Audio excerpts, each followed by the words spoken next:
Welcome back mga ka-TV. Ang video na tatalakayin natin ngayon ay ang chapter 24 ng The Most Notorious Talker Runs the World's Greatest Clan. At kung bago ka lang sa channel ko ay huwag mahiyang mag-like, subscribe o follow at i-click ang notification bell para ma-notify ka sa susunod na video. Paalala, ang video na tatalakayin natin ngayon ay maaaring mag-iba mula sa ilalabas na anime. Hindi ko inaangkin ang mga drawing o anumang materyales na ipapakita. Ang layunin ko ay magpakita ng suporta at magbigay ng impormasyon tungkol dito. Ang lahat ng kredito ay nananatili sa mga orihinal na may-ari. Maraming salamat. Pagkaraan ng isang linggo mula nang umalis si Noel, bumalik siya sa kabisera ng imperyo. Agad na nabalitaan ito ni Albert, at puno ng galit at kagustuhang tapusin ang kanilang alitan, mabilis niyang tinipon ang kanyang mga tauhan at gumawa ng bitag, na nagpilit kay Noel at sa kanyang kasama sa isang tirahang kontrolado ng pamilyang Gambino. Buong tiwala ni Albert na sa pagkakataong ito ay mapapaligpit niya si Noel. Binastos niya si Noel sa kanyang mga biro, ipinagyayabang na isang malaking pagkakamali ang pagbabalik nito sa kabisera.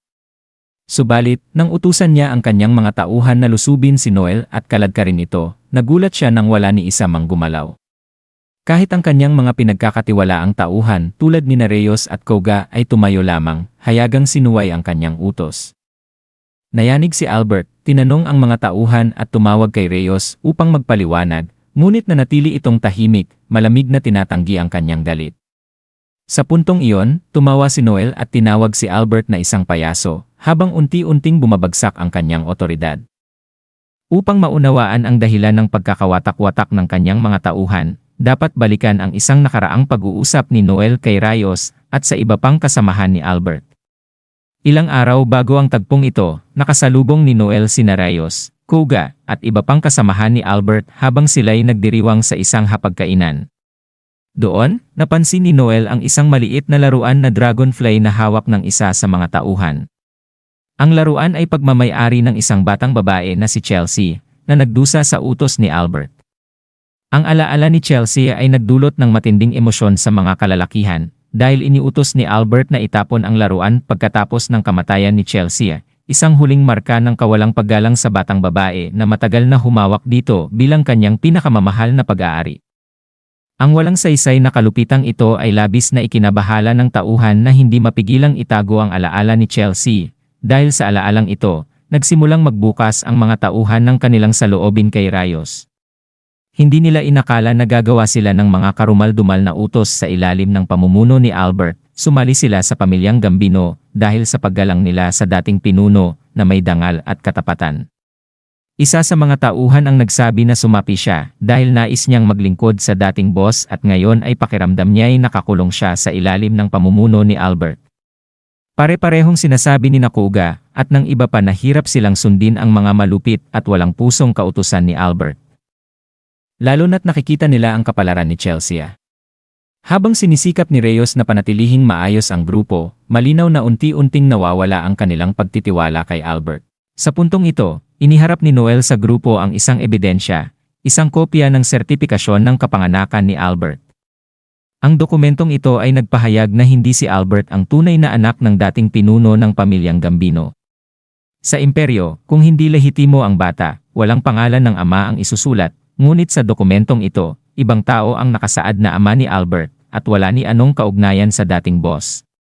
Kinumpirma ng dokumento na ang buong inaangkin ni Albert na posisyon ay isang kasinungalingan. Nagimbal si Reyes at ang mga tauhan. Bumalik sa alaala ni Reyes ang isang usapan nila ng dating boss na isang taong mainit at mabuti ngunit sadyang may pagkakampante. Tinanggap ng dating boss si Albert bilang anak sa kabila ng kawalan ng tunay na dugo. Ngunit ngayon, ang kawalan ng tunay na pagkakaugnay ay nagpapakita ng mga kakulangan ni Albert bilang isang pinuno.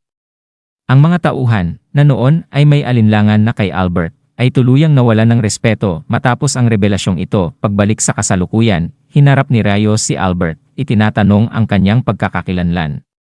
Nangangatwiran si Albert, ngunit ipinakita ni Reyes ang sertipiko ng kapanganakan, itinuturo na ibang tao ang nakasaad na ama.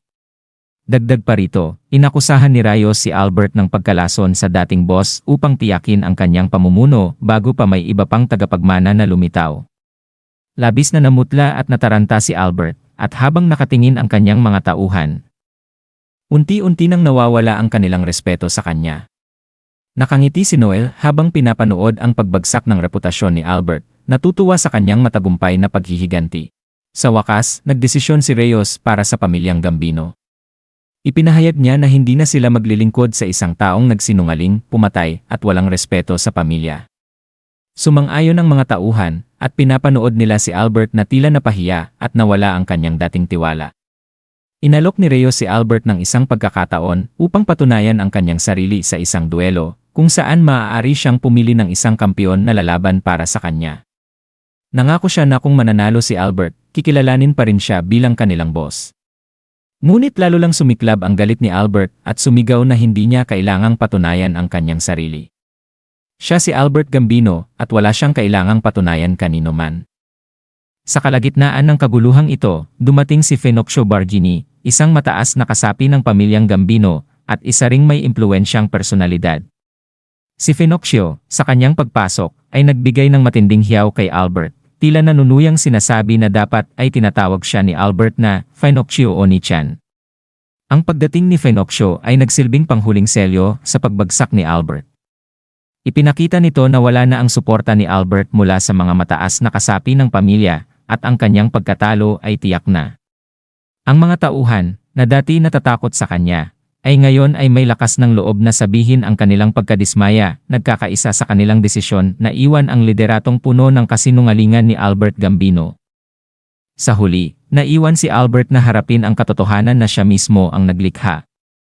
Ang kanyang mga ginawang kasinungalingan at kalupitan, mula sa pagkamatay ni Chelsea hanggang sa pagkalason sa dating boss, ang nagdulot ng kanyang pagkawasak.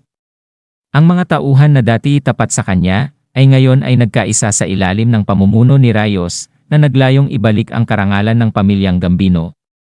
Habang nakatayo si Albert, tinitingnan ang kanilang pagkasuklam na pagtanto niyang tuluyan na siyang nawalan ng kontrol sa pamilya. At dito nagtatapos ang ating buod ng kabanata 24 ng Most Notorious Talker. Gusto nyo ba ng part 25? Comment down below at maraming salamat.